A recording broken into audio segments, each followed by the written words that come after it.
விஜயும் சீமானும் RSS பெற்றெடுத்த பிள்ளைகள் என்று விசிக தலைவர் தொல் திருமாவளவன் விமர்சித்த நிலையில் திமுகவிடம் விசிகவை அடகு வைத்துவிட்டதாக தவேக இணை பொதுச் செயலாளர் நிர்மல்குமாரும் விமர்சனங்களை முன்வைத்துள்ளார்.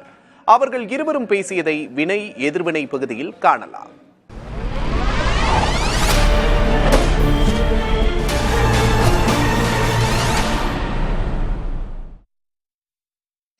நீ திமுகவை வீழ்த்துவதற்காக மட்டும் போராடவில்லை, பெரியார் அம்பேத்கர் பேசிய அரசியலையும் சேர்த்து வீழ்த்துவதற்காக போராடி கொண்டிருக்கிறீர்கள். தம்பி சீமானும் தம்பி விஜயும் இன்றைக்கு RSS பெற்றெடுத்த பிள்ளைகள் என்பது அம்பலமாகிவிட்டது.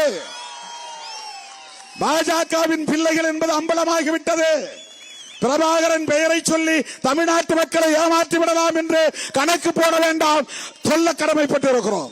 திகாரர்கள் பேசாமல் இருக்கலாம், திமுக காரர்கள் வாய்மூடி மௌனித்து இருக்கலாம். திருமாவளவனால் அப்படி இருக்க முடியாது. எல்லாம் தெரியும். அவங்க கட்சி நிர்வாகிகள் எல்லாரையும் திமுகவினர் ஒரு பொருட்டா கூட உட்கார வச்சு கூட பேச மாட்டேங்கிறாங்கன்னா அவங்க கட்சி நிர்வாகிகள் பல பேர் சொல்லியிருக்காங்க.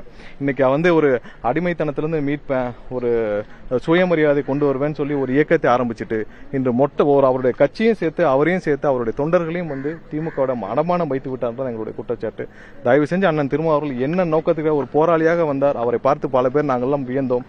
இன்று அவருடைய குறிக்கோள் மாறி ஒரு விடுதலை சிறுத்தைகள்னு இருந்தவர் இன்னைக்கு திமுக ஏவி விட்டு பாயும் ஒரு பூனையாக இருக்கிறார் என்பது வருத்தமான செய்தி. அவர் இனிமேலாவது தன்னை மாற்றிக்கொண்டு அவர் எதற்காக இந்த அரசியலுக்கு வந்தான்றதை உணர்ந்து அவர் பேச வேண்டும், செயல்பட வேண்டும் என்று கேட்டுக்கொள்கிறோம்.